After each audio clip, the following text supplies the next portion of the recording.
Bonjour à tous.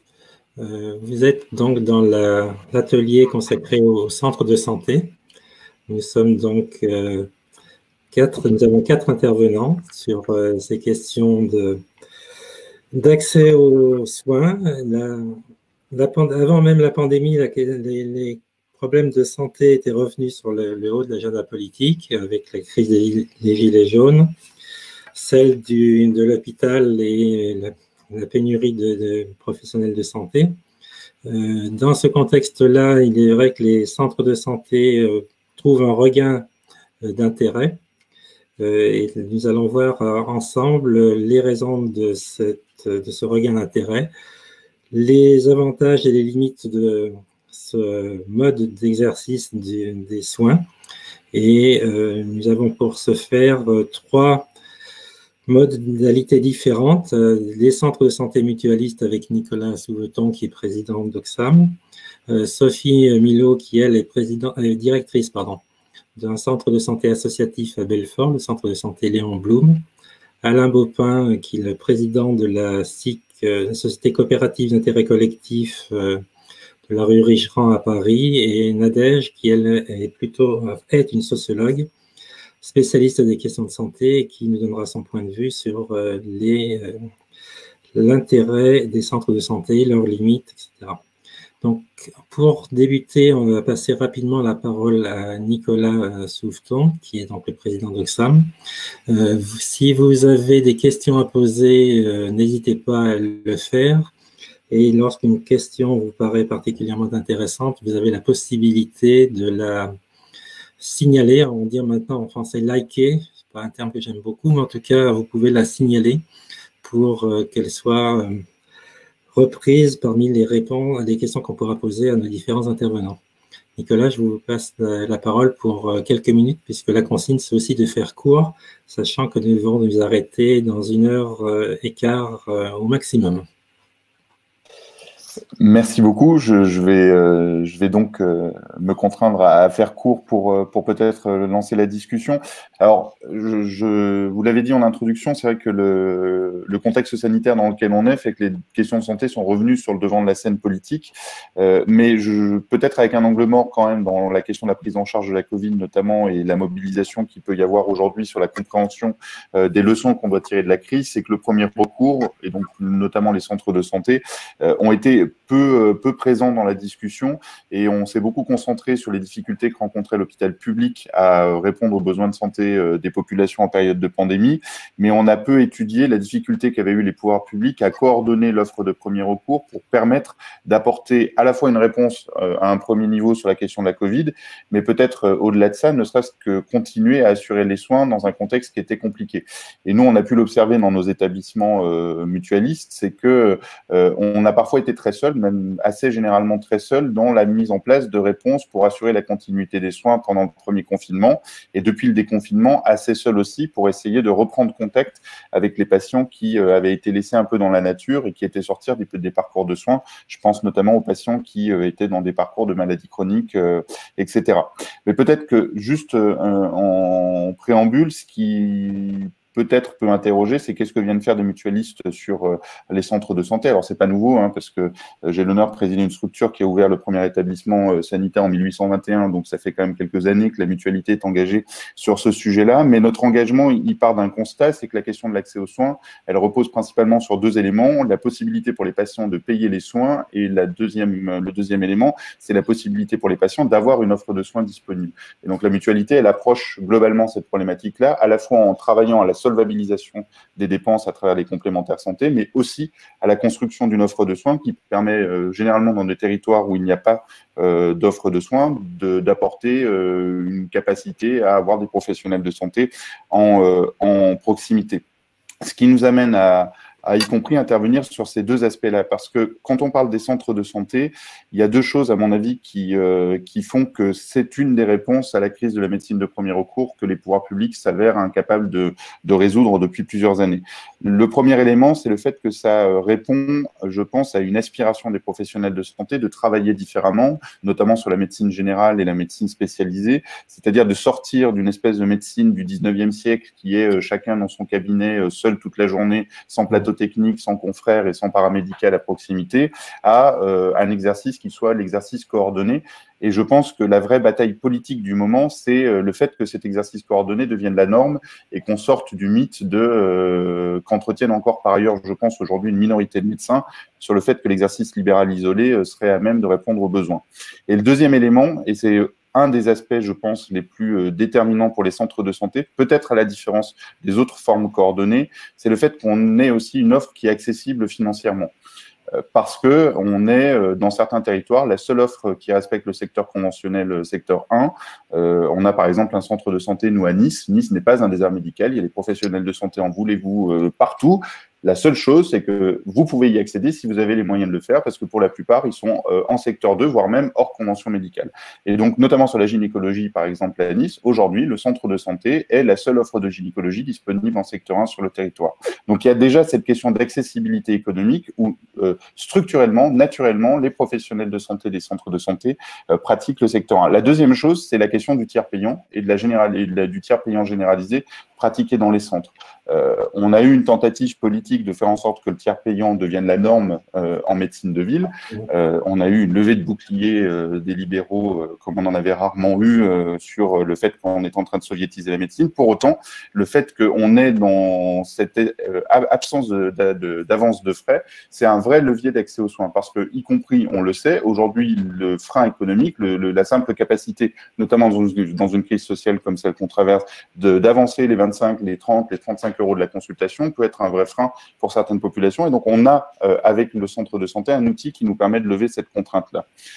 Et le deuxième élément, c'est que, et c'est peut-être la nouveauté qu'on observe aujourd'hui, c'est que face à l'incapacité de l'État à répondre aux besoins de santé des populations et au fait que les collectivités locales sont en première ligne, on est aujourd'hui, nous, de plus en plus sollicités par des collectivités locales qui voient la désertification de leur territoire avancer, qui voient l'incapacité des médecins à s'installer par l'opération du Saint-Esprit dans un territoire qui est peu attractif, et donc ils viennent chercher les mutualistes, et notamment Auxances, en l'occurrence, puisque c'est la structure que je préside, pour essayer de construire avec eux des solutions qui répondent aux besoins du territoire. Et je pense que c'est peut-être aussi la bascule dans laquelle on est aujourd'hui, c'est-à-dire que pendant longtemps, on a attendu que les schémas produits par l'État résolvent les problématiques d'accès aux soins dans les territoires. On a eu les médecins praticiens de territoire, on a eu plein d'expérimentations qui ont toutes montré leurs limites. Et aujourd'hui, les collectivités locales sont en première ligne, donc elles viennent nous solliciter pour construire ensemble des solutions. Le paradoxe dans lequel on est, c'est que ces collectivités locales, elles n'ont pas la compétence santé. Donc ça veut dire que c'est aussi un choix politique qui est fait par ces collectivités de nous accompagner dans la construction de ces offres-là. Et c'est là où j'en viendrai peut-être à la conclusion du premier élément que je voulais donner, mais c'est que on est aujourd'hui dans une phase, en tout cas pour Auxances, où on est sorti d'une gestion des centres de santé qui était peut-être un peu patrimoniale, c'est-à-dire basée sur un ancien modèle de centre de santé qui avait été construit dans les années 50 et 60, qui reposait sur l'unité de l'offre mutualiste, puisque les mutuelles géraient à la fois des centres de santé et des complémentaires santé. Les évolutions réglementaires nous ont obligés à scinder ces deux activités, et ce qui a fait que la fragilité du modèle économique des centres de santé, le déficit qui était produit par les centres de santé ne pouvait plus être automatiquement compensé par les complémentaires santé dans un flux financier permanent. Donc on a été obligé de réinventer un modèle qui nous permettait de faire en sorte qu'on ne soit pas en danger économiquement et qu'on ne soit pas dans l'obligation de fermer cette offre de soins-là. Donc ça n'a pas été simple, ça a pris plusieurs dizaines d'années, mais aujourd'hui on est dans une phase où non seulement on a stabilisé notre offre, mais qu'on est dans une phase d'augmentation de l'offre de centres, notamment polyvalents, puisque aujourd'hui, au cœur de notre projet stratégique, on a le développement d'une nouvelle offre et de nouveaux centres de santé. Et on a aujourd'hui au moins 3 projets d'ouverture ex nihilo de centres de santé dans certains territoires, ce qui montre que c'est une vraie réponse. Mais sauf qu'on a été obligé de construire les partenariats différemment. Donc, je le disais, les collectivités viennent nous voir et elles sont en capacité de nous accompagner, notamment sur la question des investissements, parce que pour nous, il y a 2 sujets majeurs qu'il faut qu'on arrive à traiter pour pouvoir ouvrir un centre de santé. Le premier, c'est l'accompagnement sur les investissements, notamment quand on met en place des plateaux techniques de qualité, quand on met en place du dentaire, quand on met en place même des spécialités qui nécessitent du matériel. Il y a un coût d'investissement qui est extrêmement important et ces charges d'amortissement peuvent gréver le budget du centre et poser un problème économique sur le long terme. Donc, on a besoin d'un accompagnement sur ces investissements. Aujourd'hui, sur ces questions-là, les ARS ne sont pas au rendez-vous. Les principaux partenaires qu'on a sur les investissements, ce sont des fonds de solidarité mutualistes et les collectivités locales. Mais aujourd'hui, c'est ce qui nous permet de développer l'offre. Le deuxième élément, c'est la disponibilité des locaux.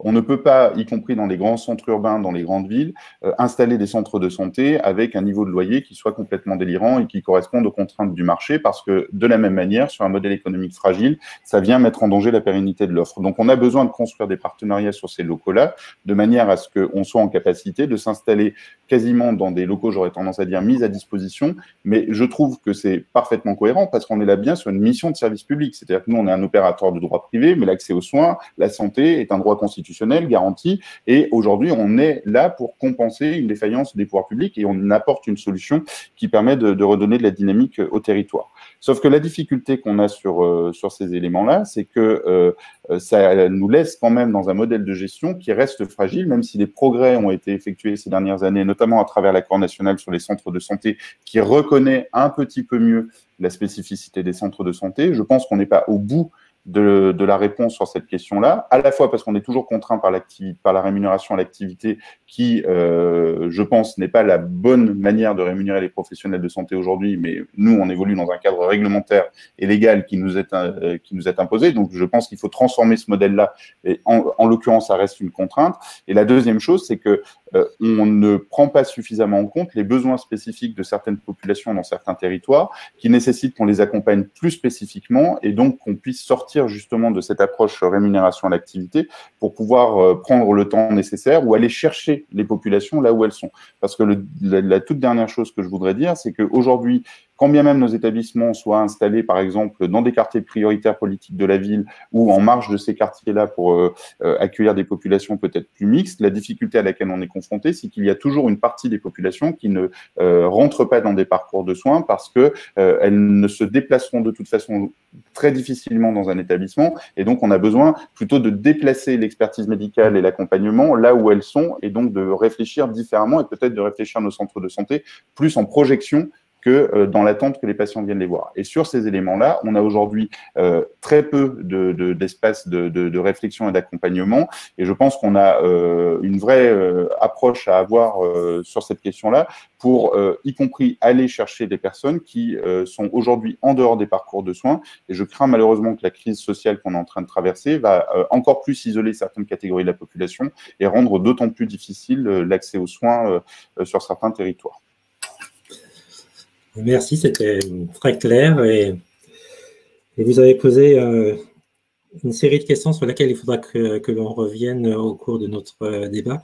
Sophie, pour le centre de santé de Belfort, qui est un centre de santé qui a une certaine antériorité, va-t-on dire, pourrait-on dire en tout cas. Oui, tout à fait. Bonjour à tous. Merci de nous avoir invités à participer à ce débat. Donc effectivement, le centre de santé Léon Blum est porté par une association, Agir ensemble pour notre santé, qui est une association qui a été déclarée en 1980 et une ouverture du centre de santé en 1981. Donc effectivement, sa particularité, c'est d'être associatif et d'être né sous l'impulsion de médecins généralistes, mais aussi d'élus et de responsables d'associations familiales.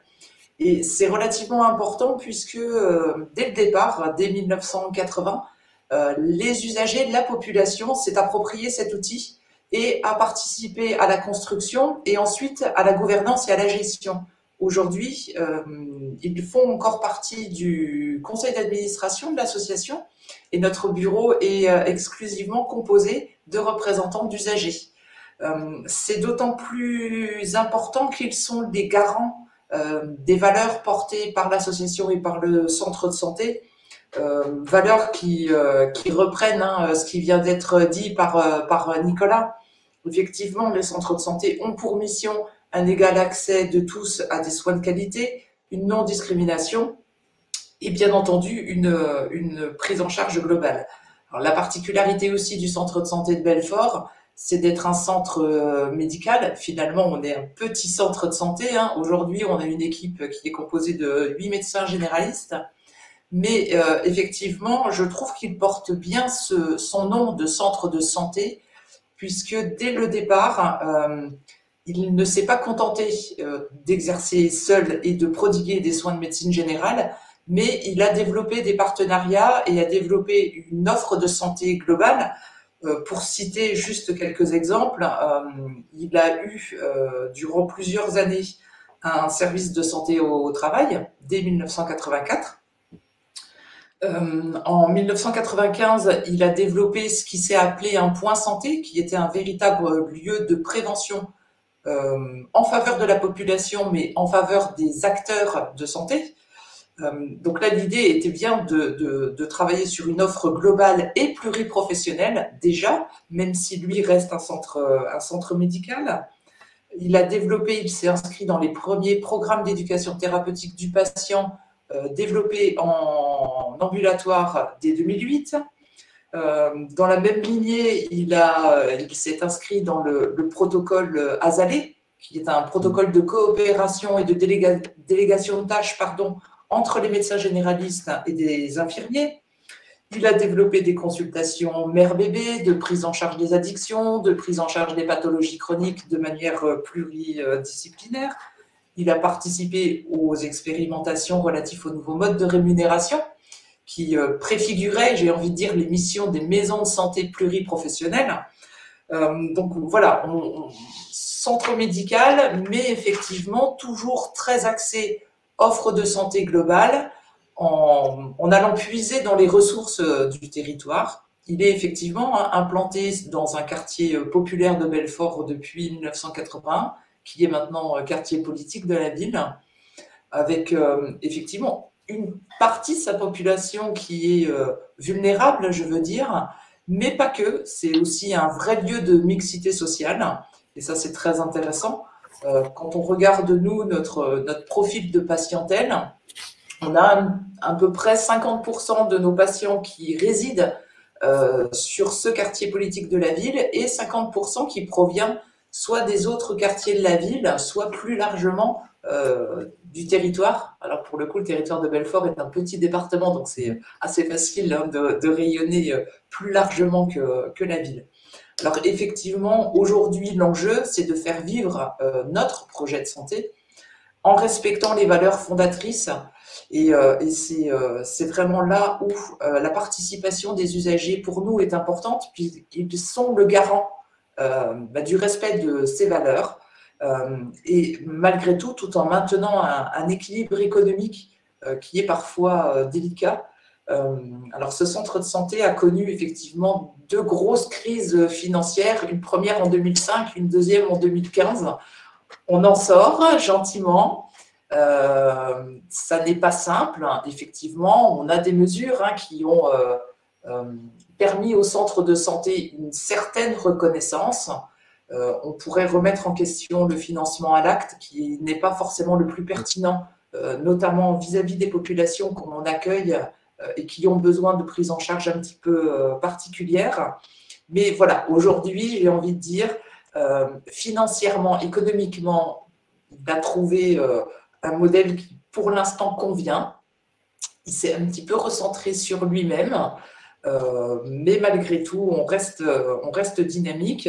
Et effectivement, s'il faut faire le lien avec la situation actuelle, en tout cas, il a su montrer que il était très agile et en capacité de s'adapter très rapidement à la situation, avec toujours cette préoccupation effectivement de prendre en charge les patients Covid, mais également de faire en sorte que tous les autres patients, et notamment ceux qui sont atteints de pathologies chroniques, continuent de bénéficier de soins. Et donc, en tout cas, nous, le premier enseignement qu'on tire de cette crise, c'est de dire qu'on est une structure qui est en capacité de s'adapter très, très vite. Merci. Alain, qui a une expérience à la fois très ancienne dans les centres de santé et très récente dans une forme très innovante de centre, tu nous présentes rapidement le centre Richerand. Ah, on ne t'entend plus, ton micro. Il m'en lit pas sur les lèvres. Alors, donc, avec le micro, c'est mieux. Oui, expérience ancienne, et c'est très bien comme ça, il en faut. Et qui m'a permis de constater qu'entre le début de ma carrière comme médecin généraliste et promoteur des centres de santé déjà, en 1984, et aujourd'hui, le monde a changé. dans les années 80, à l'époque où est né Belfort, à l'époque où les mutuelles de Provence avaient ce modèle des centres de santé de la région de Marseille, là, qui faisait rêver les jeunes, dont j'étais à l'époque, avec Jean-François Ray et Louis Calisti. Entre cette époque-là et l'époque actuelle, les centres de santé, les pratiques en équipe sont devenus mainstream. Ce qui était à l'époque un modèle disruptif est aujourd'hui le standard, et on voit fleurir un peu partout des centres de santé, ça ne vous a pas échappé, des centres dentaires au coin de la rue partout. Donc voilà. Et on entend des annonces à France Inter. Encore hier, j'entendais que le département recrutait des médecins, venait vivre dans notre région. Donc on est dans un modèle qui est aujourd'hui reconnu comme voilà, c'est le standard, on veut travailler en équipe. Et puis, pour des jeunes médecins ou des jeunes professionnels. Donc, voilà, ce qu'on disait était vrai. Donc, on pourrait considérer qu'on est arrivé, sauf qu'aujourd'hui, les besoins ont changé. Et je vais vous dire deux mots de l'expérience du centre de santé Richeron. Donc, c'est un centre de santé traditionnel, pluriprofessionnel, pardon, excusez-moi pour le jargon, qui est dans Paris, qui est donc pas dans un quartier privilégié, et qui a une cinquantaine de professionnels, qui a été géré par les activités sociales EDF-GDF, la CCAS, et qui souhaitaient s'en dessaisir parce qu'ils considéraient que c'était plus leur cœur de métier, et chercher un repreneur. Se sont tournés du côté d'une mutuelle où donc ça n'a pas fonctionné. Et j'ai essayé de réfléchir, puisque je suis engagé dans les responsabilités professionnelles dans les centres de santé, vous l'avez compris, de longue date, et essayer de réfléchir à un modèle qui pouvait être innovant pour ce centre de santé, pour éviter qu'il ne ferme, puisqu'on sait que un centre de santé qui est structurellement déficitaire et qui n'est pas adossé à soit une collectivité territoriale, soit une mutuelle qui trouverait des solutions pour... voilà, ça ne marche pas. Donc, sauf à vivre d'expédients, et on voit des centres de santé commerciaux, mais c'est un autre monde. On pourrait en dire deux mots s'il y avait des questions.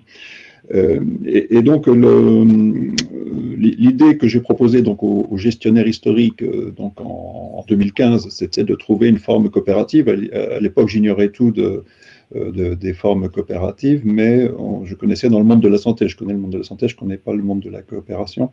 Les groupements de coopération sanitaire, on avait monté un groupement de laboratoire qui fonctionnait, donc j'aime bien tester l'idée. Et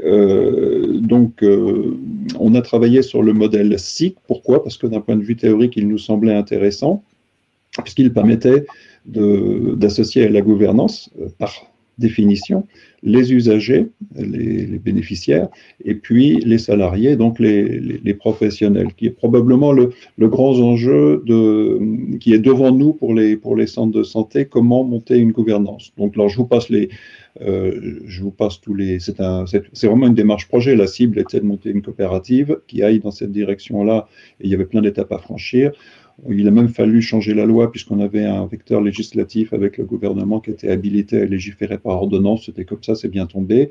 Puis je faisais partie des groupes de travail. Et donc, on a pu faire pousser l'idée d'autoriser les SIC, ça ne l'était pas, à gérer des centres de santé. Alors, sous condition qu'elles soient à but non lucratif, ça c'est essentiel. En tout cas à nos yeux, et ça a été reconnu par le ministère de la Santé. Donc les centres de santé, aujourd'hui, on peut les gérer en SIC depuis 2018. Et pour Richeron, donc on a constitué la coopérative en novembre 2018 et repris en gestion en 2019. Donc c'est tout frais. Alors aujourd'hui, on a un laboratoire et on teste différentes hypothèses par rapport au modèle actuel pour essayer de voir comment on pourrait avancer. Donc la gouvernance, j'en dirai un mot tout à l'heure. Et puis l'autre hypothèse, c'est que on est aujourd'hui, Nicolas Souffeton l'a dit, on est aujourd'hui dans un modèle qui fonctionne à l'envers, c'est-à-dire que les centres de santé sont invités à produire de la qualité, en tout cas on attend ça, et sont payés à l'acte, qui est structurellement, il y a plein d'études là-dessus, qui dit, ben voilà, si on veut vivre bien, il faut faire beaucoup d'actes. Si on fait beaucoup d'actes, on ne produit pas forcément de la qualité, je dirais même au contraire. Alors bon, on peut discuter, mais donc il faut sortir de ce modèle-là. En tout cas, il y a consensus aujourd'hui. Et donc pour Richerand, et donc avec l'Institut Jean-François Rey, qui est notre structure d'innovation des centres de santé, que je préside également chez cet honneur, donc on a participé à une expérimentation nationale qui s'appelle PEPS. Alors vous pouvez trouver ça sur le site du ministère ou sur le site de l'IJFR, ijfr.fr. Et donc on remplace, on commence au 1er janvier prochain, on remplace le paiement à l'acte pour les médecins généralistes et infirmières, alors pas seulement, par un forfait annuel. Donc on pourrait en parler, ça démarre au 1er janvier, donc on verra, mais ça va nous inviter à être dans un suivi qui est beaucoup plus sur le long terme que sur l'immédiateté, et dont on espère qu'il y aura un modèle économique, parce qu'aujourd'hui les centres de santé sont régis par une convention, l'accord national, qui est le décalque des 9 conventions libérales du XXe siècle. Donc aujourd'hui, le cadre dans lequel évoluent les centres de santé, c'est un modèle du XXe siècle, et on est passé au XXIe, ça ne vous a pas échappé. Donc il faut adapter la structure. Alors pour ne pas être trop long, donc un mot de la gouvernance. Pourquoi on regarde avec attention le modèle SIC? À cause de cette obligation qui est pour nous, qui nous oblige à bouger, de cette obligation d'avoir les usagers et les professionnels à la gouvernance. Alors, dans notre cas particulier à Richerand, comme il y avait un gestionnaire historique et c'était un transfert de gestion, donc c'est le collège des fondateurs qui a 50% des parts, qui est occupé par le gestionnaire historique, et salariés et professionnels ont chacun un collège avec 10%, et on a par ailleurs un collège pour des opérateurs, puisqu'on a des collègues des centres de santé s'occupant de victimologie ou de soutien aux migrants qui nous rejoignent sur le site de Richerand. Donc ça crée une dynamique et ça complète l'offre, qui sont dans le collège des partenaires. Et on a également un autre collège pour les partenaires qui sont les hôpitaux. J'avais beaucoup cru à la possibilité de faire des partenariats avec les hôpitaux. J'ai été très, très déçu, ça fait longtemps que j'y crois, ça fait longtemps que j'agis dans ce sens, très déçu de constater, c'est la PHP en l'espèce pour nous. Alors ils ont pris une part à 50 €, j'ai la Fondation Rothschild qui a pris une part à 50 €, mais en gros, ils ont plus saisi un effet d'aubaine et voir ce qu'ils pouvaient nous prendre, ou quelle clientèle ils pouvaient venir chercher chez nous, plutôt que de se lancer dans des logiques coopératives. Donc c'est un sujet sur l'hôpital en général qu'on pourrait ouvrir, c'est pas mon sujet du jour, mais aujourd'hui ça marche pas très bien. La seule perspective qui marche bien avec les hôpitaux n'est pas du domaine de la coopération. J'ai réussi à obtenir 2 postes de médecins généralistes partagés qui sont à mi-temps à Richerand et à mi-temps à la Riboisière, en l'espèce, qui est avec l'hôpital d'à côté. Et ça fonctionne super bien. On pourrait en parler s'il y avait des questions. On n'est pas tout à fait dans le sujet, mais on est sur le fait que la coopération avec l'hôpital, ça ne peut pas se faire dans les conditions dictées par l'hôpital, quand bien même les gens qui seraient à leur direction seraient des gens très gentils, ce qui était le cas en l'espèce. Et donc, j'en termine avec la question de la gouvernance. J'ai dit qu'il y avait 2 collèges, un là pour les salariés et l'un pour les usagers. Alors, vous avez compris qu'on est tout jeune, enfin, on est tout jeune, pas moi, mais l'équipe, moi je suis le président, mais c'est pas moi qui suis au front. Et donc, il nous reste pas mal de choses à faire. On a des réunions d'équipe, on a une gouvernance classique, une assemblée générale, un comité exécutif, un président, le porteur de projet historique, c'est moi. Et puis, il y a une direction, une directrice médicale, une directrice administrative qui travaille en binôme, c'est dans les statuts. Et on a aujourd'hui des instances de travail. On a aujourd'hui la gouvernance professionnelle à établir. Aujourd'hui, c'est un chantier qui est devant nous, parce qu'on ne peut pas les mener tous, mais clairement, j'espère que ça va donner plein de résultats, mais je ne peux pas en préjuger. Et du côté de la gouvernance des usagers, donc, on a un modèle qui est On a une association d'usagers qui est active, mais qui est un peu sur et qui nous a beaucoup appuyé, qui nous appuie toujours beaucoup, bien sûr, mais qui est sur un modèle qui est très, moi je dirais, 20e siècle. Un modèle, c'est sur le collectif, et aujourd'hui, on est face à, on le voit bien, d'une attente des usagers qui est plus individualiste, et on se demande comment, voilà, comment on va avancer. Quand je dis on, c'est collectivement usagers et professionnels. Comment faire pour que ça, voilà, il se passe quelque chose autrement que les discours habituels de tout va bien, on est les usagers au cœur, enfin vous connaissez la chanson. Et donc pour rester sur cette même chanson, je dirais que l'enjeu, et là c'est pas du tout au niveau c'est pas du tout formel, c'est de passer d'un centre de santé finalement qui était centré sur le centre de santé, comme l'hôpital peut être centré sur l'hôpital, où les médecins sont centrés sur les médecins, les infirmières sur les infirmières, ou centrés sur les maladies, à quelque chose qui soit vraiment centré sur les individus, les humains, d'une médecine qui devienne humaine. C'est valable pour tout le monde, hein, dans notre monde. Comment avancer dans cette direction-là? Donc c'est la question qui est devant nous. Je la lance. Merci. Tu coupes le micro, s'il te plaît. Voilà. Donc, peut-être, Nadège, nous dire quelques mots à la fois sur tes travaux et sur de premières réactions ou présentations qui viennent d'être faites des 3 initiatives mutualistes, associatives et coopératives. Oui, bonjour à tous. Alors, moi, je parle d'un autre point de vue. Je suis sociologue du travail. J'ai jusque-là travaillé beaucoup sur les maisons de santé pluriprofessionnelles. J'avais écrit un livre qui s'appelle « Vers une médecine collaborative » et dans ce texte, les problématiques que je tirais sont finalement assez proches de ce que vous décrivez dans des centres de santé, hormis la question du statut, la question de la pluriprofessionnalité dont il a été question beaucoup et très importante. Moi, j'aimerais juste, en tant que sociologue du travail, essayer de distinguer 2 choses. Je pense que c'est vraiment important de ne pas confondre la pluriprofessionnalité, le fait de passer d'une activité individuelle à collective avec l'interprofessionnalité. Il n'y a pas seulement une nuance de terminologie, parce que je crois que derrière le terme que les professionnels ont de pluriprofessionnalité, en fait, c'est pas tant de pluriprofessionnalité que vous parlez que d'interprofessionnalité, la dimension coordonnée, qui n'est pas exactement la même chose d'être dans du collectif. Du collectif, on va être ensemble, donc ce qui est très utile. Et finalement, et ça a été dit, c'est devenu un standard, le pluriprofessionnel. On est ensemble, on fait des cabinets de groupe, ce qui n'est pas exactement la même chose que l'interprofessionnel, le fait d'aller sur des parcours. C'est pas la même logique du tout, en fait, d'aller sur je continue cet exemple-là, du pluriprofessionnel pour partager une secrétaire, partager une femme de ménage, des frais de structure, qui en fait sont très utiles dans le modèle économique, hein, j'y reviendrai, mais c'est pas du tout la même en termes de projet à l'initiative, c'est pas du tout la même logique que quand on est dans le passage d'une activité qui va être isolée à coordonnée. Là, on va être sur la construction de parcours de soins. Ça va être vraiment le passage à une logique d'équipe.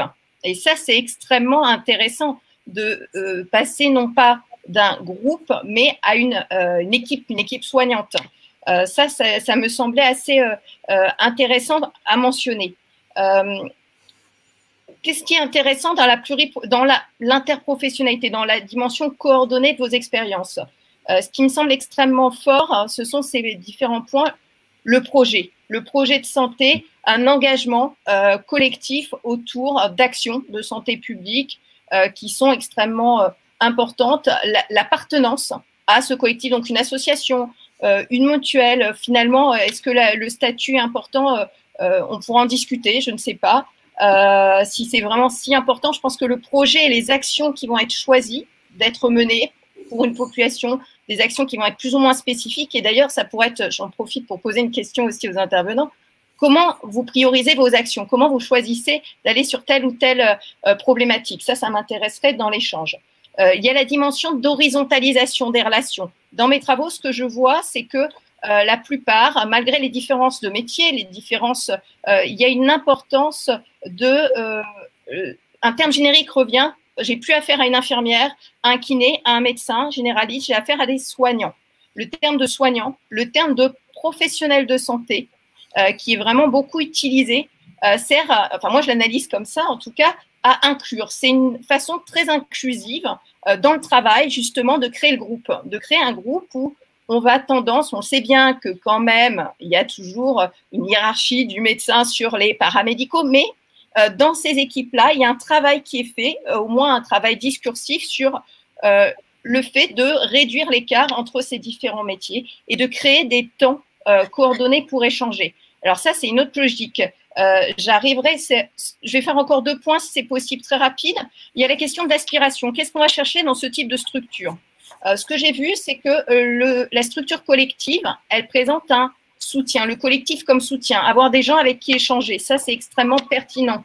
Se croiser le matin, ne pas être seul avec finalement parfois des problèmes très lourds. La santé, c'est lourd à gérer quand vous annoncez à quelqu'un qu'il a un cancer en phase terminale, qu'il va décéder, quand vous avez une problématique d'enfant battu, c'est parfois extrêmement lourd. Et finalement, que ces professionnels de santé puissent échanger avec d'autres, non pas tant sur le contenu, sur le fond, mais sur aussi juste avoir un collègue avec qui parler, c'est extrêmement important.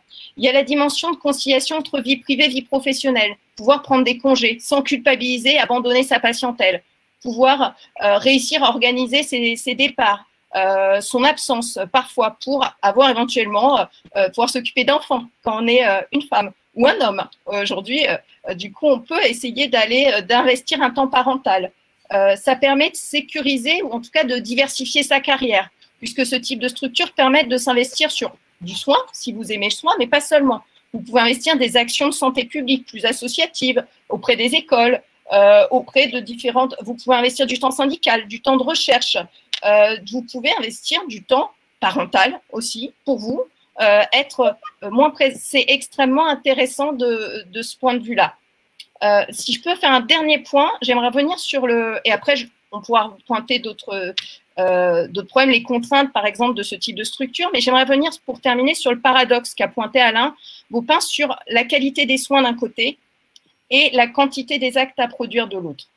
C'est quelque chose qui me semble, et je ferai un parallèle avec les injonctions contradictoires qui sont propres au service public. Avant de m'intéresser aux maisons de santé, je travaillais sur la Poste et finalement, ce que décrit Alain, c'est très proche de ces injonctions contradictoires. D'un côté, il y a un temps long à passer avec le patient, donc plus on passe de temps, si on n'est pas réduit à faire des consultations de 15 minutes, finalement on perd du temps. En même temps, ça signifie quoi la qualité des soins? Pour avoir des soins de qualité, ne pas sous-payer les professionnels de santé, ce n'est pas la bonne solution, puisqu'après on entre dans une logique de chiffres. Et la logique, le problème, c'est que les chiffres ne produisent que des chiffres, et pour traiter des problèmes d'ordre sociaux, je trouve que raisonner en termes juste de coûts et de chiffres, on perd un petit peu la dimension sociale, le lien social qui est derrière. Et finalement, ça pose de nouvelles questions. Comment réussir à rémunérer ça a été évoqué par Nicolas et Sophie, des actions de prévention, quand on mène des actions de prévention de santé publique, eh bien, de fait, ce n'est pas rentable. Ça ne permet pas, on parlait hier dans un atelier que j'ai suivi sur la lucrativité de l'ESS, eh bien, ça m'évoque un petit peu cela aussi. Et finalement, ça soulève en tout cas, je terminerai là-dessus, la question des charges non couvertes. Comment gérer les charges qui vont ne pas être couvertes par ces structures, mais qui va du coup poser des problèmes. Ça va rendre nécessaire des subventions ou alors des soutiens politiques, ce qui amène à poser la question à la fois d'un modèle organisationnel à trouver, comment des professionnels peuvent travailler vraiment ensemble, et à la fois ça soulève des enjeux de pérennité et de dépendance ou d'indépendance aux volontés politiques locales et nationales qui sont à penser. Je m'arrête. Merci beaucoup, Nadège. Du coup, en lisant les questions, je me dis qu'on aura peut-être intérêt à traiter cette question justement de la façon dont cette contradiction ou ce paradoxe est réglé dans chacune de vos structures, que vous nous disiez comment vous avez vous-même réussi à la gérer. Alors peut-être avec des expédients ou des mesures qui ne sont pas pérennes, comme le souligne Nadège, mais peut-être avez-vous trouvé des modes de réponse qui soient durables et qui justement fidélisent aussi vos professionnels et permettent de développer tous les aspects positifs que soulignait Nadège. Alors je ne sais pas lequel de vous trois veut répondre le premier. Nicolas, qu'on n'a pas entendu depuis quelque temps. Je trouve que l'approche, l'injonction contradictoire, elle est extrêmement intéressante parce qu'on est vraiment dans ce domaine-là. Mais j'aurais tendance à dire c'est pas un sujet qui touche que les centres de santé parce que par ailleurs, nous, on gère des établissements du médico-social, on gère par exemple des EHPAD. On est dans cette injonction contradictoire. C'est-à-dire qu'on a d'un côté des impératifs de santé publique et on sait que le mode de rémunération à l'activité qui pousse à faire le plus d'actes possible peut être aussi un élément qui va dégrader la qualité des soins. Après, je serais quand même peut-être un peu plus prudent qu'Alain, mais je ne vais pas dire que nos 2000 professionnels de santé dans nos établissements font de mauvais soins, qui prennent mal en charge les patients et qui ne sont pas investis. Après, ils gèrent, mais je pense comme les libéraux, la difficulté dans laquelle ils sont de devoir produire de l'acte, mais en même temps de devoir accompagner correctement les personnes.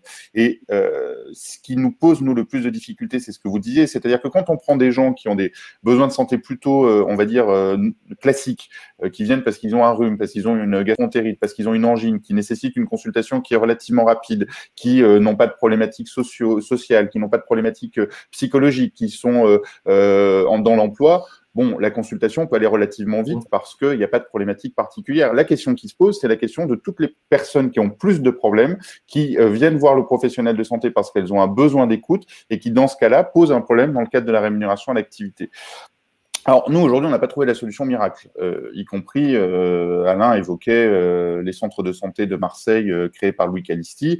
Il s'avère que Auxances Mutuelle de France a été le repreneur des centres du Grand Conseil de la Mutualité, structure qui a toujours d'ailleurs un intérêt social majeur, puisqu'on est la seule offre de soins disponible dans les quartiers nord de Marseille. On est la deuxième offre de soins sur la ville de Marseille après l'hospitalisation publique, mais pour autant qui avait, dans son histoire, généré 40 millions d'euros de dettes qu'il n'était plus en capacité de gérer.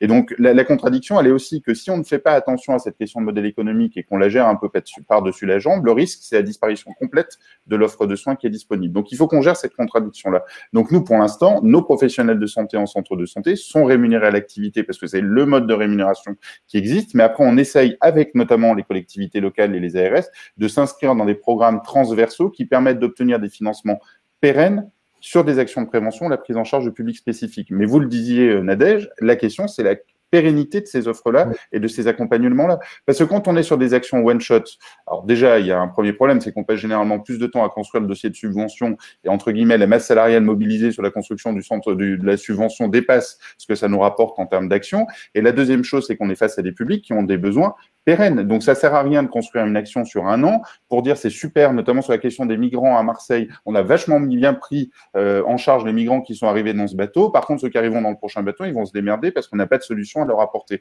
Donc, la question de la pérennité, elle est importante. Donc, ça veut dire qu'il faut que ce soit dans le cadre conventionnel, c'est-à-dire au-delà des critiques qu'on peut avoir sur l'accord national, il faut qu'on puisse avoir des modes de rémunération qui soient des modes de rémunération qui soient le droit commun et qu'on ne soit pas obligé de bidouiller à droite et à gauche pour pouvoir construire des réponses spécifiques. Le dernier point peut-être, c'est qu'il y a aussi un vrai travail à faire sur la délégation de tâches, parce que vous le disiez, aujourd'hui, on a des besoins de soignants.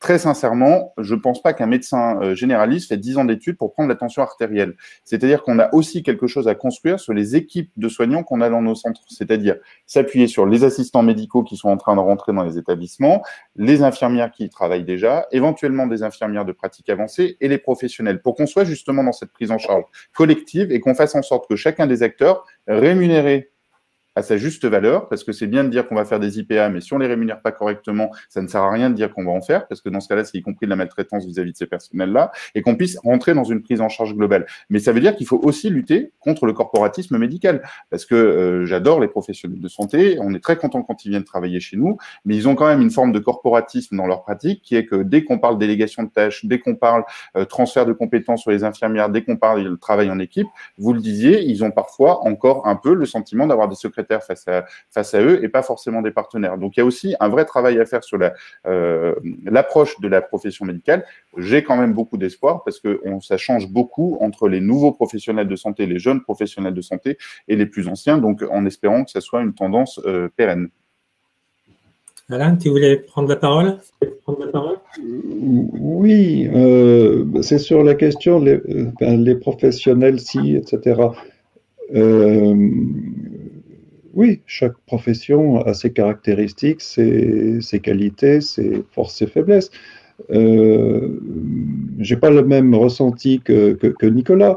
l'équipe, alors moi je suis le président, hein, donc c'est comme toi, donc ils travaillent et puis ils me racontent ce qu'ils font ou pas. Enfin, ce que je constate, c'est que c'est l'équipe qui s'est organisée. Alors ils ont toute l'attitude, c'est un mode de fonctionnement qui envoie un autre, mais celui-là me paraît pas mal. Ils ont toute l'attitude pour s'organiser comme ils l'entendent, et d'autant plus qu'on rentre dans une expérimentation au paiement au forfait, donc ça laisse encore plus de liberté. Mais moi je pars de l'hypothèse que les gens ont plutôt envie de bien faire que de mal faire, c'est comme ça, y compris les médecins, et puis je ne pense pas que beaucoup nous contrediront. Et donc là, je constate que c'est eux-mêmes qui ont dit, ben voilà, les fameuses assistantes médicales que l'assurance maladie voilà, autorise, ben voilà, c'est elles qui m'ont dit, on s'en saisit, elle est rentrée. Donc c'est eux-mêmes qui s'organisent sur les délégations de tâches avec l'infirmière, si on les laisse faire.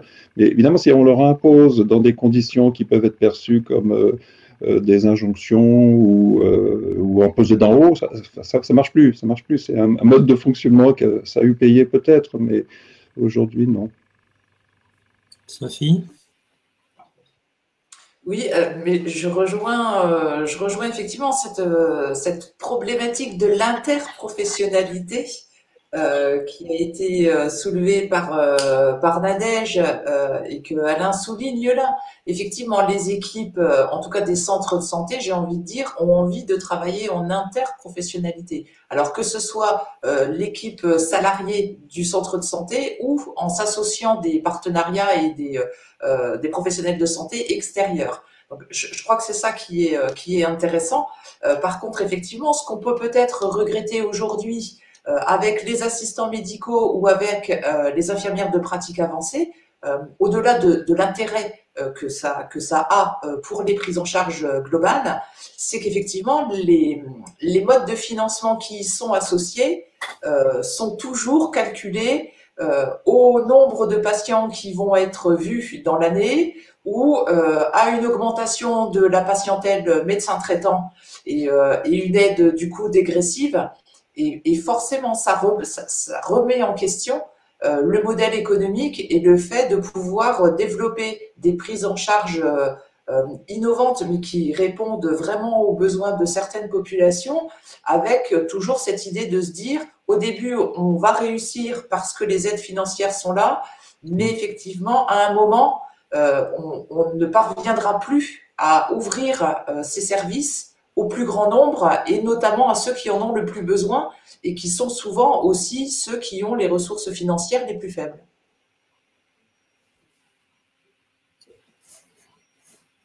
Bien.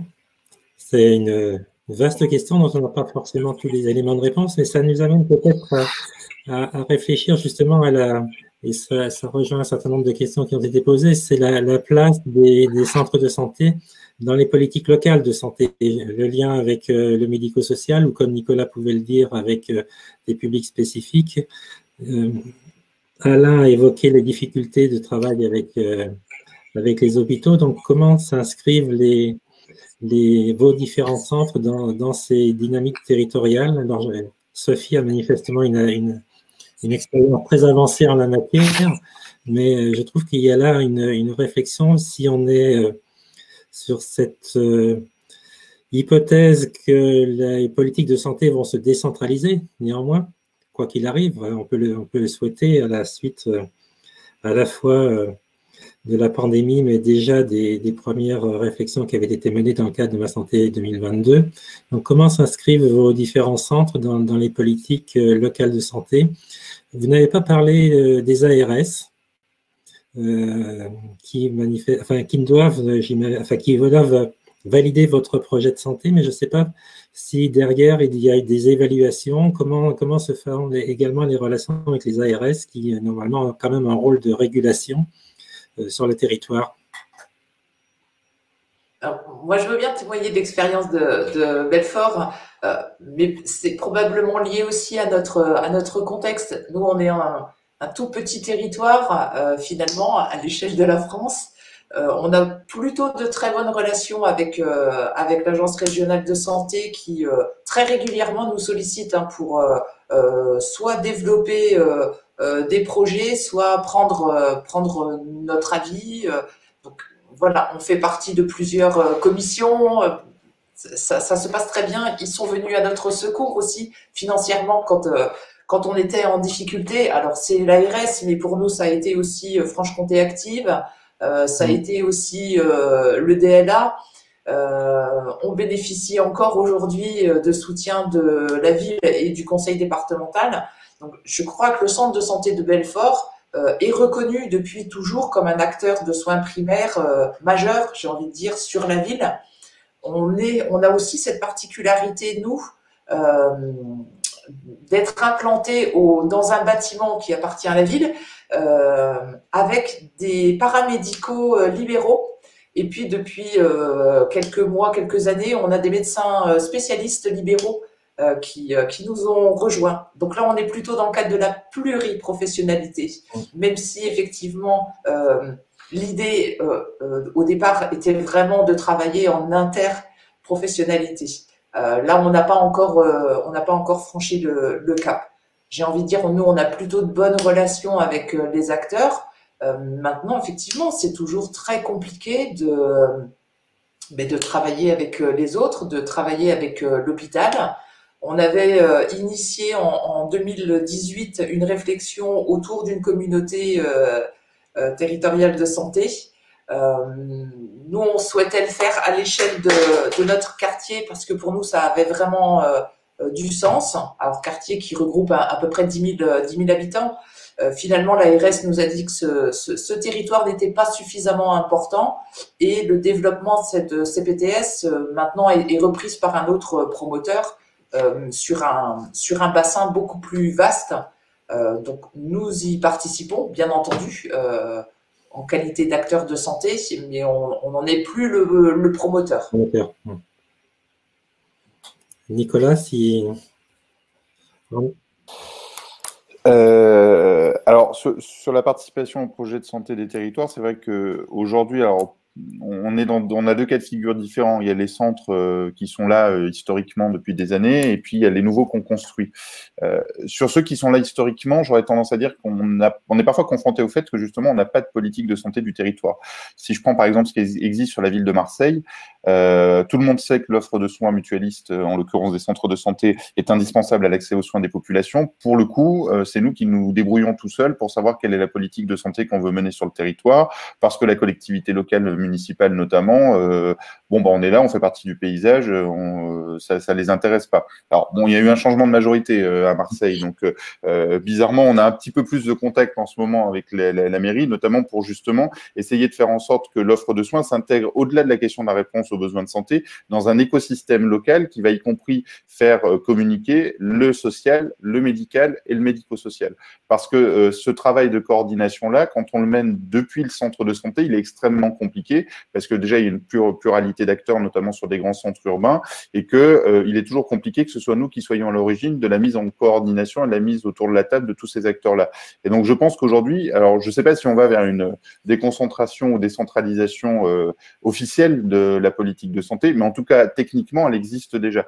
Parce que, pour ma part, alors, je suis un jeune engagé en mutualité, mais ça fait maintenant 6-7 ans que je travaille sur la question de l'accès aux soins des centres de santé, et on avait avant des collectivités locales qui nous regardaient avec des yeux de chien en disant mais ça m'a pas, c'est pas mon sujet, je ne m'y intéresse pas. Et là sur les dernières années, elles viennent nous chercher en courant en disant venez avec nous, on a besoin de vous pour nous aider à construire.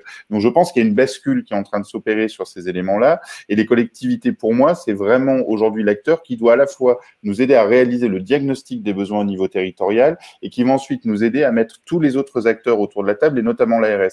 Parce que j'aurais tendance à dire que l'ARS, si on n'en parle pas, c'est qu'aujourd'hui, malheureusement, c'est pas notre premier partenaire. Parce qu'ils sont toujours très intéressés par ce qu'on fait, mais en même temps, les moyens qu'ils sont en capacité de déployer pour nous aider dans la concrétisation de ces projets restent quand même très limités. Alors, ils valident nos projets de santé, ils viennent contrôler la manière dont on les met en place. Quand il y a besoin, ils nous sollicitent sur des actions de prévention spécifiques, mais c'est pas nos partenaires quotidiens. Aujourd'hui, on travaille beaucoup plus avec ces collectivités locales. Le deuxième acteur, quand même, je pense aussi de la construction des réponses locales et sur lesquelles on a des synergies à créer parce que ça n'est pas suffisamment le cas aujourd'hui, c'est le secteur associatif. parce que, y compris dans les quartiers prioritaires politiques de la ville, heureusement, il y a encore un tissu associatif qui est très présent et qui, par rapport à ce que je disais dans ma première intervention, a peut-être plus contact avec les populations que nous, on va avoir du mal à capter dans notre centre que ce que nous, on est en capacité de faire. Donc, ils sont les partenaires avec lesquels on va avoir un vrai travail de médiation, j'aurais tendance à dire quasiment médiation médicale, médiation culturelle, pour faire en sorte que ces populations-là puissent rentrer dans un parcours de soins classique. Même si je partage le fait que par moment, il faut avoir des dispositifs spécifiques, je maintiens quand même qu'il faut que, en tout cas pour nous mutualistes, le combat, c'est le fait qu'on puisse faire venir ces gens-là vers le droit commun et qu'on réfléchisse à la meilleure méthode pour leur permettre de le faire. Dernière question qui est évoquée dans les débats, c'est la question des CPTS. Oh. C'est un beau projet, les CPTS. Après, avec nos 16 centres de santé aujourd'hui, il y a très peu d'endroits où les CPTS émergent. Alors, j'ai vu qu'y compris Jean-Claude Hérault du 0405 a posé la question sur les CPTS. Sur la concrétisation, nous, on a eu plein de contacts avec des gens qui voulaient monter des CPTS, mais l'arrivée dans la concrétisation et la mise en place, aujourd'hui, on en a peu sur nos territoires qui ont été réellement mis en place, avec une difficulté, qui est que c'est surtout des initiatives prises par des libéraux, y compris parce qu'aujourd'hui, le fait de porter une CPTS pour un centre de santé, c'est plus que compliqué. Et cette organisation, cette prise d'initiative par les libéraux fait que assez régulièrement, nous, on a pu observer qu'on était un peu les oubliés du tour de table. C'est-à-dire que les libéraux voyaient parfois sur les territoires l'organisation de la CPTS comme étant un moyen de faire un peu ce que fait le centre de santé, mais à côté du centre de santé, sans le centre de santé. Et je trouve que là, c'est une erreur majeure parce qu'on rate un des objectifs de la CPTS, qui est vraiment la coordination à l'échelle d'un territoire, et que pour le coup, je pense que les centres de santé connaissent suffisamment bien la coordination pour apporter une compétence et apporter une plus-value. Après, il y a des projets qui commencent à se débloquer un peu, mais c'est quand même très professionnel dépendant. C'est-à-dire que ça dépend quel est du porteur. Et pour le coup, sur Manosque, on a eu des échanges lunaires avec un pharmacien qui voulait monter une CPTS, mais en gros, sa CPTS, c'était un Google Doc, et tout le monde allait se connecter sur Google pour faire de la coordination via les Google Docs. Et je pense que ça pose quand même la question du fait qu'aujourd'hui, la coordination est un métier. Et donc, c'est une vraie mission, et donc ça ne peut pas être géré par-dessus la jambe. Et je pense que la CPTS doit être peut-être le préfigurateur de quelque chose de plus structurant à l'échelle des territoires pour mieux coordonner les professionnels. Tout à fait. Alain, tu voulais réagir à ton tour? Oui, enfin, sur la question des CPTS et sur celle des ARS. Donc, où on est dans le en même temps, puisque les ARS, c'est le bras armé du ministère de la Santé. On a vu pendant le Covid que les ARS étaient muettes parce qu'elles attendaient les instructions de Buzyn à l'époque, puis ou de son chef. Et donc on a eu, par rapport à ce qui se faisait sur le terrain, un retard, même si il y avait des réunions, enfin en tout cas pour l'Île-de-France, et c'est des gens qu'on connaît bien, les ARS, on a des relations très, très suivies, on avait des réunions hebdomadaires avec eux, mais à chaque question qui se posait, ben voilà, il n'y avait pas d'arbitrage, il n'y avait pas de décision, et donc c'était le terrain qui faisait le boulot dans le premier confinement. C'est plus tout à fait la même chose actuellement, hein. Ça a évolué, mais ça a pris. Donc, on a quelque chose qui est aujourd'hui un objet qui est un objet administratif, qui manque de professionnalisme. Enfin, voilà, bon, on a plein de sujets sur les ARS. Alors, les CPTS, c'est autre chose. Les CPTS, c'est une idée qui est sortie un jour et qui devient une utopie mobilisatrice. Et quelqu'un a dit, tiens, puisque le système de santé français, il est partagé, enfin, c'est du libéral, 1927, et puis ça se bouge pas, c'est chacun pour soi. Donc, on va dire que c'est les professionnels qui vont se débrouiller, puisqu'on n'a pas pu, les propositions de Mitterrand en 80 qui disaient à faire des centres de santé partout, ça n'a pas marché beaucoup, puisque il y a eu un tollé des libéraux, donc on a dit, les libéraux, débrouillez-vous. En gros, c'est un peu ça la règle du jeu. Moi, j'y croyais pas beaucoup au début, parce que je connaissais des gens qui ont promu le concept, mais le concept est devenu finalement une utopie mobilisatrice, et qui fonctionne aujourd'hui en termes d'utopie, et dans lequel les professionnels s'en saisissent. Alors après, la situation, elle est variable selon les territoires. Pour autant, dans ceux que je connais, ça fonctionne très très bien, y compris avec les centres de santé. Mais alors, il y a des conditions, que ce soit des professionnels des centres de santé qui soient à la manœuvre. Je vois alors on l'a peu dit, mais il y a beaucoup de centres de santé, notamment en Île-de-France, mais il y en a ailleurs, qui sont des centres de santé municipaux, de collectivités territoriales, où là, la question de, je reviens sur le débat précédent, la question de l'interaction avec les collectivités territoriales est, elle est native, donc il n'y a pas de sujet, hein, donc on a là quelque chose qui est complètement inscrit dans le service public et pour en terminer avec ma digression, j'ai fait inscrire dans les statuts de la coopérative qu'on est inscrit dans le service public. Donc on a un sujet que je n'ai pas évoqué tout à l'heure, on ne peut pas les évoquer tous, mais qui est devant nous aussi, de comment on est bien à la fois dans l'économie sociale et solidaire et dans le service public. Donc je pose la question, vous avez 3 ans pour y répondre, ou 10 peut-être. Et donc pour en terminer avec les CPTS, on voit, en tout cas là où on travaille dessus, à Richeron on y travaille bien sûr, vous l'imaginez bien, puisqu'on essaye d'explorer les sujets qui sont un peu disruptifs. La CPTS du 10e arrondissement, donc, qui est au stade, alors il y a plein de stades dans les CPTS très, très normés par l'assurance maladie, qui est au stade du dépôt. La lettre d'intention a été signée et les sous sont arrivés. Elle est constituée en association le 1901. Et elle a confié, Richeron était très à l'appui, vous devez l'imaginer, avec 2 MSP locales. Et donc le siège de les fonctions support de la CPTS seront assurées par le centre de santé. Et on a Nanterre, par exemple, c'est le centre de santé. Le président de la CPTS de la Courneuve, c'est le directeur du centre de santé, médecin directeur.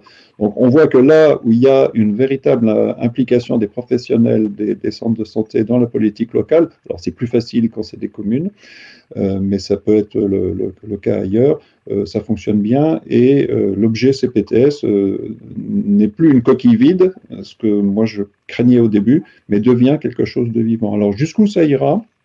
C'est ça la vraie question. Est-ce qu'un jour ces organisations vont dépérir ? Après une phase de croissance, on va s'apercevoir que le roi est nu, ou est-ce qu'elles vont se transformer et devenir être utiles aux patients, en gros, pour le faire simple, et pas seulement aux professionnels, un club d'échange où on mange des pizzas tièdes. Donc ça, c'est demain, et on va voir, en tout cas, on va essayer de s'y employer, puisque c'est là, et que l'assurance maladie met beaucoup de moyens, ce qui crée quelques motivations. Nadège, tu voulais rajouter un mot, je crois ? Oui, je veux bien répondre, je vais faire une réponse globale sur la dimension territoriale. Oui. Je trouve très intéressant qu'il ne faut pas oublier de penser l'implantation territoriale au regard parce qu'on parle beaucoup de la place locale, mais les élus locaux, en fait, n'ont pas de compétences légales sur l'organisation des soins de proximité. Peut-être que déjà, si on a ça comme background, comme élément de contexte, c'est assez intéressant. Et d'ailleurs, c'est finalement récent de raisonner en termes de territoire de santé. C'est l'ordonnance de 2003 qui commence à organiser ça. Et pour revenir sur ce qu'ont dit un petit peu les autres participants, c'est vrai qu'il y a, alors je vous allais dire, la sociologue est là pour raisonner en termes de tension, mais il y a vraiment une autre tension dans l'implantation territoriale, c'est vraiment la coexistence de 2 systèmes. Alors, un complètement recentralisé, la place des ARS extrêmement centralisatrice qui diffuse du national vers le local assez descendant, même s'il essaie de dire que ce n'est pas complètement le cas. Et en même temps, une dimension complètement déconcentrée, où là, la déconcentration, elle signifie sur le territoire que on va définir le territoire de santé localement avec les besoins des élus locaux. Et les CPTS s'inscrivent vraiment dans cette logique-là, cette logique de déconcentration où on va définir justement à la fois quel est le bon territoire, mais quel est-il ? C'est le bassin de vie, c'est le département, c'est la région, où s'arrête-t-il? Est-ce que, en fonction de ce qui est à côté, finalement, cette personne âgée-là, elle est à la limite d'un département, elle ne peut pas être prise en charge? Ça pose des questions un petit peu d'égalité des usagers, d'égalité d'accès aux soins. Donc, je trouve que ça, c'était important à être soulevé. Et j'avais un dernier point, mais là, il m'échappe, mais il va me revenir. Il m'échappe, désolée, j'ai perdu le fil. Ah oui, non, sur le dernier élément territorial, on parlait tout à l'heure des parties prenantes. C'était ça, comme j'ai pas pu, c'était sur les parties prenantes. On a parlé des ARS, mais il faut pas oublier, moi je vais aller à une dimension plus locale, la place des EHPAD, la place des aides-soignantes, de l'aide à domicile. Quand dans une structure, vous avez sur place des aides-soignantes qui peuvent passer échanger avec les infirmières, ça change complètement la possibilité de prise en charge dans des territoires, notamment des territoires ruraux, où il n'y a pas forcément d'EHPAD à proximité. Donc, pour des logiques de maintien à domicile, parfois de centenaires, j'ai pu voir des structures où il y a vraiment une logique de maintien à domicile des centenaires avec des lits médicalisés. Donc, on peut vraiment avoir des stratégies locales de soins, mais ça nécessite vraiment d'avoir un ensemble de parties prenantes autour de la table qui est extrêmement large, plus large qu'on ne le pense habituellement. Et si je peux me permettre un dernier point, parce qu'on ne l'a pas posé, je ne sais pas s'il faut le poser, mais il ne faut pas oublier que les centres de santé évoluent dans un modèle historiquement quand même libéral et qu'on n'a pas abordé comme ça, mais ce monde libéral, allez, je lâche le mot, il y a quand même une hostilité d'une certaine manière à des modes de financement socialisés. On n'a pas parlé de tiers payants, mais on aurait pu. Il y a quand même des choses où il faut, je pense qu'il serait bon de ne pas se voiler la face complètement sur les enjeux aussi d'intégration, de non-intégration de certains acteurs à des débats qui mériteraient d'être posés plus largement. Bien sûr. Il nous reste 10 minutes. Il y a beaucoup de questions autour des modèles économiques, de l'immobilier, des investissements. Je ne sais pas ce que vous pouvez dire. Je crois que pour la plupart d'entre vous, vous avez répondu. Peut-être Nicolas, parce que Sophie a dit qu'elle était fortement soutenue par les collectivités locales. Alain, tu es dans un cas de figure, tu es venu en dire un mot, mais je voudrais bien aussi savoir comment Nicolas résout ces questions avec ses centres de santé, mais peut-être commencer par Alain en quelques minutes, puisqu'il ne nous en reste plus que 10. J'ai répondu sur les questions. Effectivement, aujourd'hui, le modèle économique où on devrait ex nihilo créer un centre de santé, on a Ramsay qui fait ça. Je ne sais pas si vous avez vu dans la presse. Ramsay, c'est un groupe de cliniques privées commerciales et qui observe que les centres de santé, c'est bien, ils ont raison. Que la littérature le dit et que ça attire les jeunes médecins et les jeunes professionnels. Donc ça, voilà, ça motive. On voit aujourd'hui des gens qui viennent avec d'autres logiques que les logiques soit publiques que sont les centres de santé, soit sociales et solidaires que sont les mutuelles, les SIC ou les associations. Donc on va voir. Mais moi, mon sentiment aujourd'hui, c'est que compte tenu des financements actuels des centres de santé qui sont ce qu'ils sont archaïques, qui sont dépassés, il faut les changer, je l'ai dit, je peux l'expliquer, je peux développer. Donc, c'est pas tenable d'avoir à la fois le fonctionnement, si on veut bien fonctionner et obtenir l'équilibre, ben, c'est pas facile. Ça demande des efforts. Il faut trouver des financements complémentaires pour des actions particulières sur des publics vulnérables.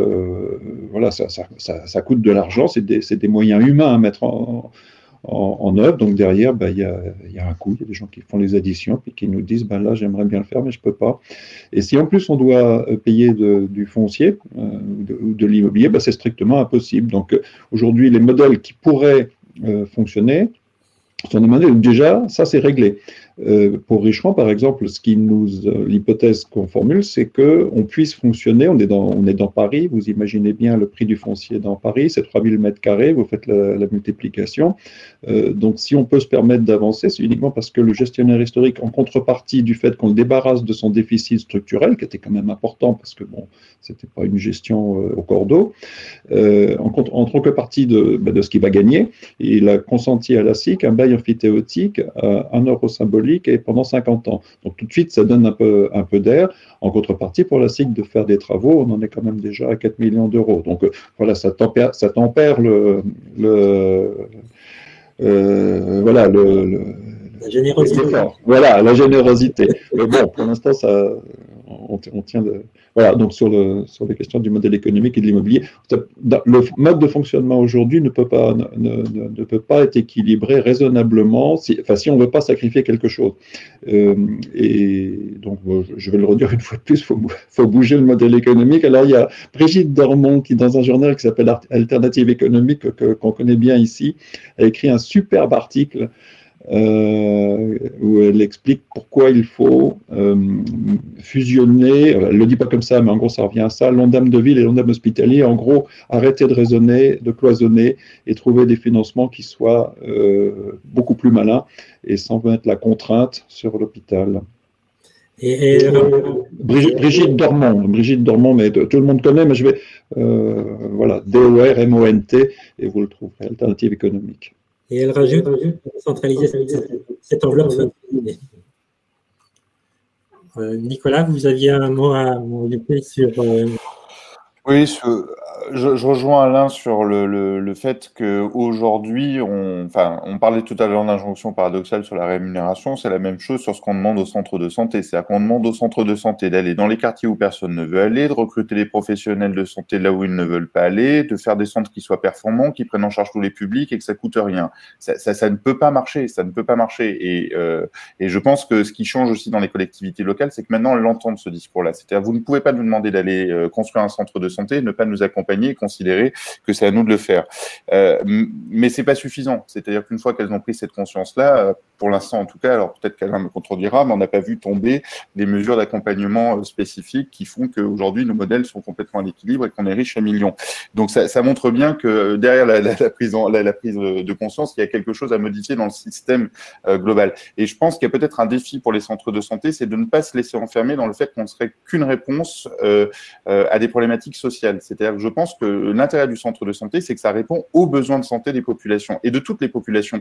Quelqu'un qui est CMUiste ou qui est l'AME est pris en charge dans un centre de santé, mais quelqu'un qui est CSP+, et qui est cadre supérieur dans une entreprise est aussi pris en charge dans un centre de santé. Et peut-être que la plus belle réponse que nous, on apporte au principe d'égalité devant la santé, c'est que justement, on accompagne de la même manière un CMUiste qu'une CSP+.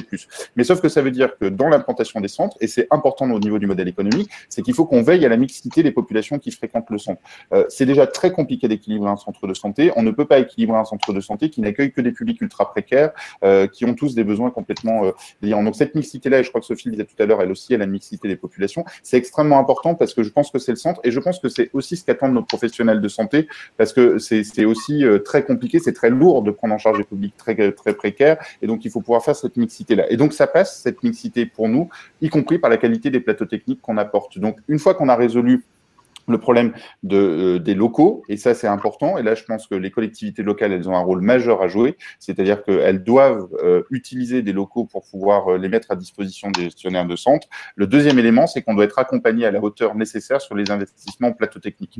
On sait que les plateaux techniques, notamment, alors pas sur le médical, quoique, parce que sur certaines spécialités, quand il faut multiplier les échographes ou qu'il faut avoir des cabines pour les ORL, etc., ça peut se chiffrer rapidement lourd. Mais nous, notre modèle économique, qui repose aussi sur la mixité des activités avec un plateau dentaire et un plateau dentaire de qualité, avec de l'omnipratique, de l'orthodontie, de l'implantologie, pour que, y compris les personnes qui en ont les moyens, trouvent une réponse dans notre établissement. Mais ces éléments-là, c'est un coût d'investissement qui est important. Et donc, le deuxième sujet sur le modèle économique des centres, c'est qu'il faut les soulager du portage des investissements. Et là, les pouvoirs publics, ils ont un rôle à jouer parce qu'en plus, on ne leur demande pas forcément du soutien par mode de subvention ad vitam aeternam, parce que par ailleurs, je pense que ça ne tient pas la route, y compris le jour où la collectivité change de couleur politique, la subvention s'arrête et on est les pieds dans le même sabot. Donc, il faut que ce soit plutôt sur l'investissement, mais il faut qu'on libère les énergies là-dessus. Et je pense que les ARS doivent aussi pouvoir accompagner plus fortement les plateaux techniques, parce qu'aujourd'hui, sur un centre de santé de 1000 mètres carrés, avoir 50 000 € d'accompagnement en investissement par l'ARS, je veux dire, ça tourne au ridicule, donc c'est pas le sujet.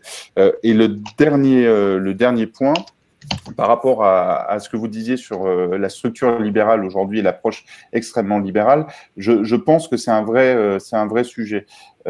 Parce qu'on aura du mal à faire bouger les rémunérations tant qu'on aura cette espèce de mythe de la médecine libérale qui serait par ailleurs la garantie de l'indépendance de la prise en charge des patients. Enfin, je veux dire, on a suffisamment de centres de santé en France et suffisamment de médecins salariés, et les médecins aujourd'hui sont majoritairement salariés quand même dans notre pays, pour qu'on sorte du mythe qu'un médecin salarié n'a pas l'indépendance de prescrire et n'a pas la possibilité de travailler comme il l'entend. Et on a une vraie bascule culturelle à faire là-dessus. Je nourris quand même des espoirs sur l'arrivée de jeunes professionnels de santé, parce qu'on l'a vu sur plein d'aspects, notamment sur la question, par exemple, de la gynécologie et de l'approche un peu archaïque de la gynécologie par le Conseil de l'Ordre. On a heureusement des jeunes gynécologues qui envisagent de pratiquer la médecine un peu différemment de leurs aînés, et c'est plutôt un élément d'espoir. Du coup, Sophie, il vous reste 2 minutes pour conclure, puisqu'on s'arrête à 45, je crois. Oui, c'était juste effectivement pour rebondir sur cette notion de mixité de nos patientèles et qui nous permet aussi de développer et de choisir nos priorités d'action. Nadège aussi, en tout début de son intervention, nous demandait qu'est-ce qui faisait qu'à un moment on développait plutôt tel axe ou tel autre axe. J'ai envie de dire, c'est aussi au regard des besoins des populations qu'on reçoit qu'on détermine effectivement nos actions prioritaires. Et juste pour réajuster un petit peu, le centre de santé de Belfort n'est pas fortement soutenu. 2019, c'est 90% d'autofinancement, 10% d'aide des collectivités, les 10% intégrant effectivement la partie immobilière. Enfin, voilà, je l'ai dit brièvement, on est quand même passé par une crise financière relativement importante et on a frôlé la fermeture il y a quelques années. Voilà, aujourd'hui, on s'en sort, mais effectivement, l'investissement pour nous n'est pas possible. Donc, voilà, on est comme tous les autres centres de santé, on est tout petit, hein, effectivement. Quand j'entends mes collègues parler, on est une goutte d'eau dans la mer. Mais effectivement, pour nous, les problèmes économiques se posent alors à notre échelle, mais de manière aussi prégnante. Bien, je crois qu'on est arrivé au terme. Je ne sais pas si chacun d'entre vous, on n'a pas encore été coupé par nos modérateurs, donc si vous avez un petit mot de conclusion à dire, très rapide, j'imagine que ça doit être possible. On commence peut-être par Nadège.